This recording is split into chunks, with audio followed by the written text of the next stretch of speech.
no livro do Êxodo, no capítulo 3 e no versículo 14. Livro do Êxodo, capítulo 3, versículo 14, que diz assim: E disse Deus a Moisés: Eu sou o que sou. Repitam comigo: Eu sou o que sou. Mais uma vez: Eu sou o que sou. Queridos irmãos, esta declaração foi uma resposta de Deus a Moisés, quando ele pastoreava o rebanho do seu sogro, sacerdote em Midian. Moisés já estava há 40 anos queimado pelo sol causticante do deserto do Sinai.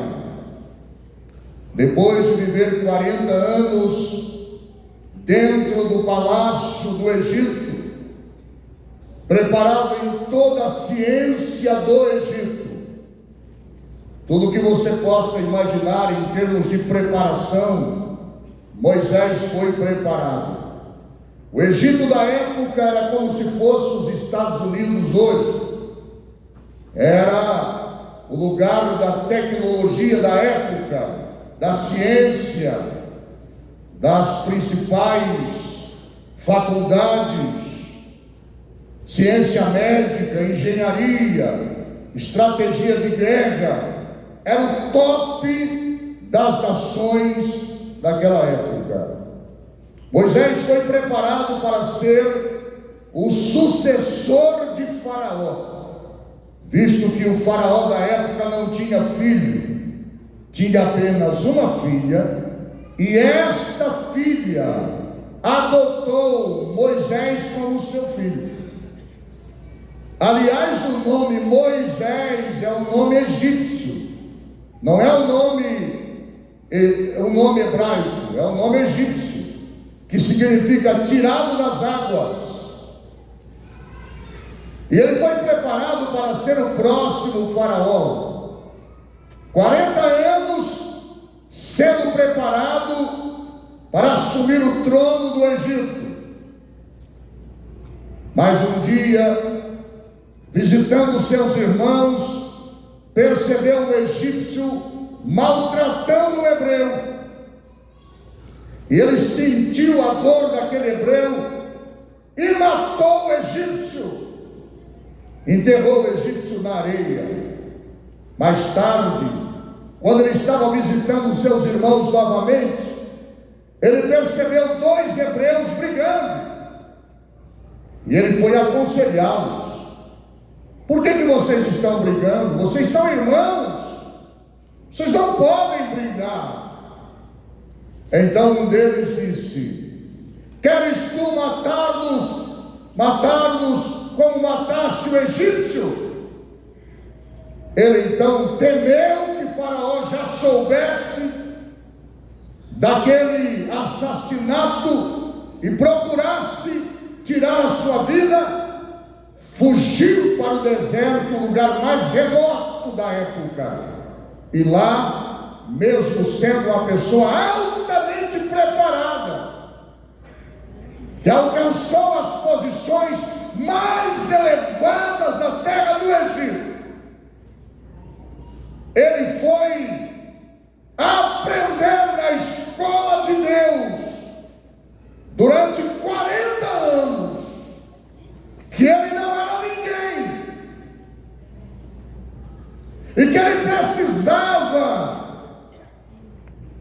da ajuda de Deus para escapar com a sua própria vida. Foi então que, vencidos os 40 anos, acostumado com a paisagem do deserto do Sinai, vendo corriqueiramente pequenas moitas de sarça incendiar entrar em combustão devido ao calor causticante do deserto, chega a 70 graus centígrados em determinada época do ano. 70 graus fazia com que aqueles arbustos ressecados pelo calor entrassem em combustão e começassem a queimar, mas era fração de minutos, se tornava cinzas. Ele estava acostumado com aquela paisagem, era um cenário normal para ele. Um determinado dia ele viu uma sarça incendiando, possivelmente imaginou mais uma. E a sarça incendiando, o tempo passou e ela não se consumia, e o fogo não apagava. Esperou mais um pouco, a sarça não se consumia, não era consumida pelo fogo, melhor dizendo, e o fogo não apagava. Algo sobrenatural. E ele então disse: virarei-me para lá, para ver esta grande visão. E quando ele se virou, que ele intencionou se aproximar daquele fogo, do meio do fogo, bradou a voz de Deus: Moisés! Oh meu Deus! Moisés! Aleluia! Já tinha passado 40 anos no deserto. 40 anos longe, praticamente da civilização egípcia. 40 anos de solidão, com as ovelhas no meio daquela terra árida. Mas havia alguém que não havia esquecido o seu nome, que ainda lembrava do nome dele. Dizem que o nome mais bonito é o nosso nome, não é? Não é, pastor Valmir? O senhor está assim no aeroporto, alguém fala assim: Valmir, talvez nem está falando com você, né? O nome mais bonito, é, pastor Valmir? Por isso que as grandes empresas fazem questão de colocar um crachazinho assim, com o nome do funcionário. Porque quando você cita o nome do funcionário, você já quebra ali uma barreira. Você quebra a barreira. Não é verdade?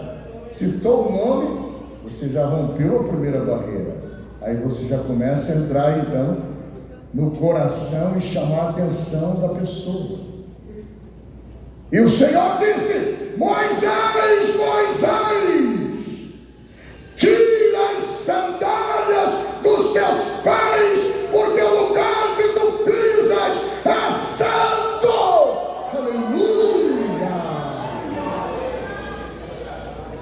Peraí, pastor, o Sinai é santo? Não, o Sinai não é santo. Então por que Deus disse a Moisés que lá era lugar santo? Por causa da presença dele. A presença de Deus santifica o lugar. A presença de Deus irradia santidade.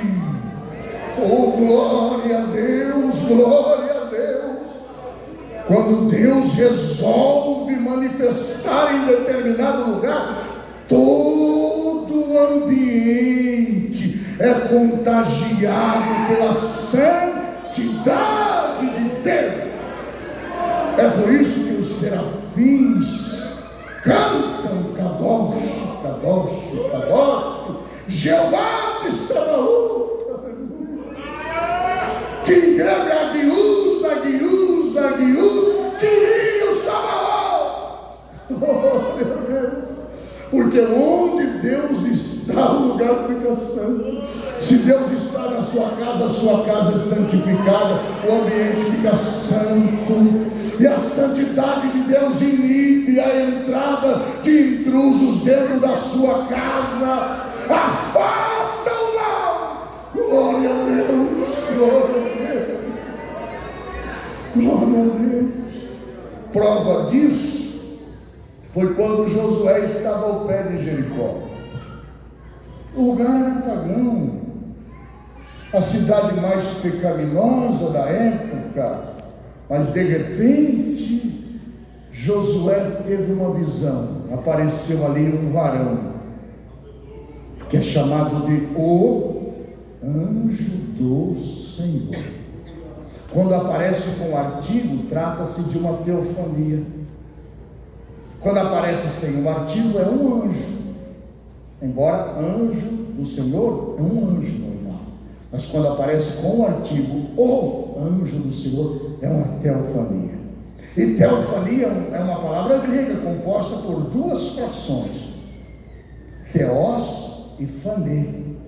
Deus se manifesta. Teofania é a manifestação pré-encarnada de Jesus no Antigo Testamento. Então aquele varão que apareceu para Josué era o próprio Jesus, o Rei dos Reis, o Senhor dos Senhores, o General dos Exércitos Celestial, Jesus Cristo de Nazaré.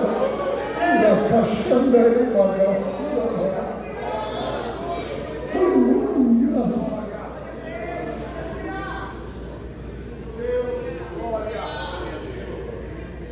O lugar onde Deus está é santo. E como é que nós vamos santificar um lugar? Lá na repartição. Como é que você santifica o seu gabinete, o seu escritório? Todos os dias, abra a Bíblia, leia a Bíblia. Você chama Deus para perto.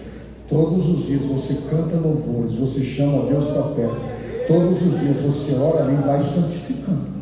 E vai santificando, você santifica o ambiente, você santifica a sua casa, você santifica seu quarto, você santifica a sua cozinha, você santifica a sua sala, você santifica a sala de aula, onde você estuda.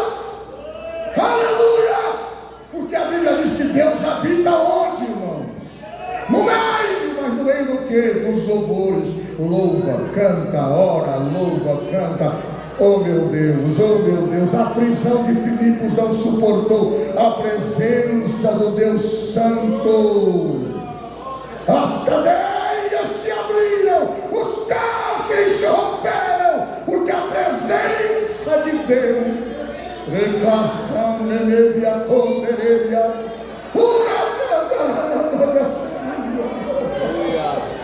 eu sinto essa presença aqui nesta noite de maneira especial. Oh, glória a Deus, essa santidade gloriosa, como uma atmosfera saudável, está pairando e soprando em nosso meio nesta noite, de maneira especial. Santifica, Senhor, santifica, santifica. Oh meu Deus do céu. Aleluia, aleluia, aleluia, aleluia.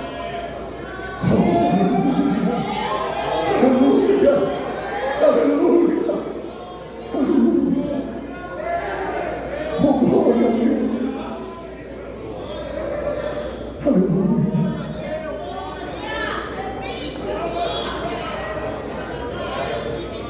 Eu já vou encerrar. Mas o historiador Flávio José diz que aquela conversa de Moisés com Deus durou 7 dias. A gente pensa que foi uma conversa assim, relâmpago. Vai, não vou. Vai, não vou. É assim. Quando você entende o tamanho da responsabilidade, você quer fugir mesmo. Isso é natural. Dá vontade de sair correndo, porque a responsabilidade é grande.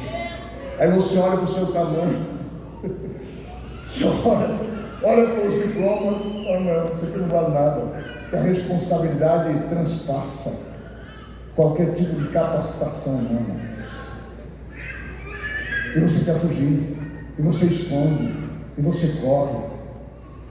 Vai, não vou. Vai, não vou. Por fim, ele se dá por vencido e diz assim: peraí, se eu chegar lá e me perguntarem, em nome de quem que você está aqui, rapaz? Normalmente é assim, né? Você chega num determinado lugar e alguém fala assim: quem te mandou aqui? Olha, fulano de tal. Dependendo do nome, porta abre, mas dependendo do nome, a porta fecha. Não é verdade? Fulano de tal mandou aqui. Então Moisés sabia disso. Em nome de quem que eu vou para o Egito tirar o povo de Israel da servidão? Vão me perguntar. Aí Deus diz assim para Moisés, está em hebraico: Erie é o pronome pessoal na primeira pessoa do singular. E é atemporal. Esse pronome é atemporal, não tem tempo. Erie, Axé, pronome relativo, o qual? Erie, Axé, Erie. Novamente o pronome é atemporal. Esse é o nome? Sim. Aí a Septuaginta traduz assim: egoime para o grego, que é eu sou. O que sou? Egoime, eu sou o que sou. Tanto a RC, Almeida Revista Corrigida, como a ARA, Almeida Revista Atualizada, como a NVI, Nova Versão Internacional, traduz assim: eu sou o que sou.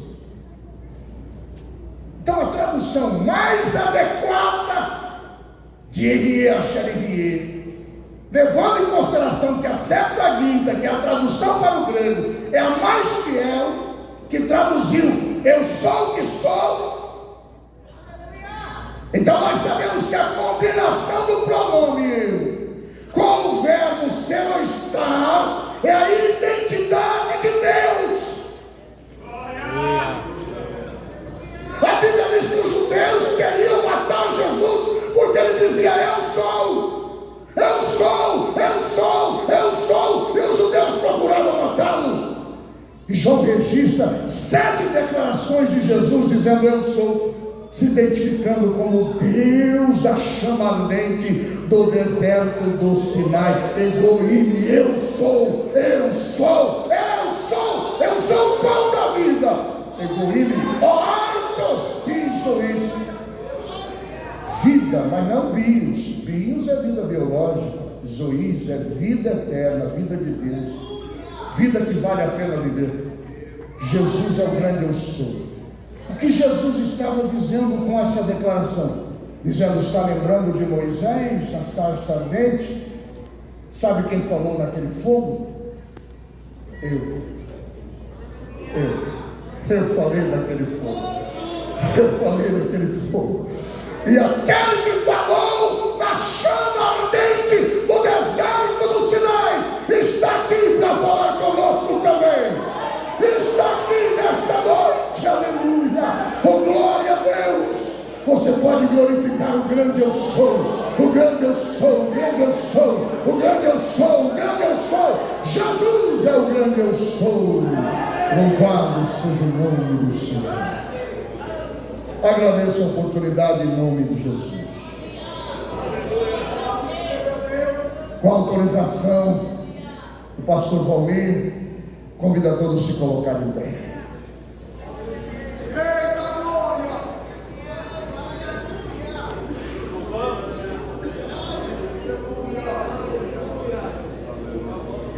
João 8,12, Jesus declara: eu sou a luz do mundo. Egoíme, tofos, tu cosmo. Aqui, para sustentar essa cidade com eletricidade, as usinas hidrelétricas não dá conta, tem que ter termoelétrica também. E em alguns lugares tem que ter energia eólica, eólica, energia atômica, usinas potentes, para conseguir suprir uma pequena cidade. Agora imagina a luz do cosmos. Quando falo em cosmos, não é o planeta Terra. Cosmos é o espaço sideral. Já imaginou isso? Já imaginou isso? Quando Jesus disse que Ele é a luz, é uma metáfora, Ele é a própria luz. Logo lembramos da cidade santa, a grande Jerusalém, a nova. Calcula-se que tenha mais de 2.700 quilômetros de comprimento. Você já imaginou 2.700 quilômetros de comprimento? Vai daqui ao Nordeste, uma cidade só. Só que ela tem a mesma largura. Só que ela tem a mesma altura. Os arranha-céus mais altos são na asa, né? Não chega a 2.000 metros. Eu estou falando de quilômetros. 2.000, aproximadamente 2.700 quilômetros de comprimento, de largura. Verdadeiro arranha-céu é isso aí. Os aviões em posição de cruzeiro voam a 10 mil metros, não é isso? 10 mil metros aproximadamente. Agora imagina 2.000. Meu Deus do céu. E quem é que ilumina toda esta cidade desse tamanho? O Cordeiro, a verdadeira luz, Jesus. E ele disse: quem me segue não andará em trevas, mas terá a luz do cosmos, a luz do mundo. Oh, glória seja dada ao nome do Senhor. Jesus está aqui. Ele quer ser a sua luz a partir de hoje. Tem alguém que quer aceitar a Jesus como Salvador da sua alma? Sai do seu lugar, vem aqui na frente. Abraçar a Jesus.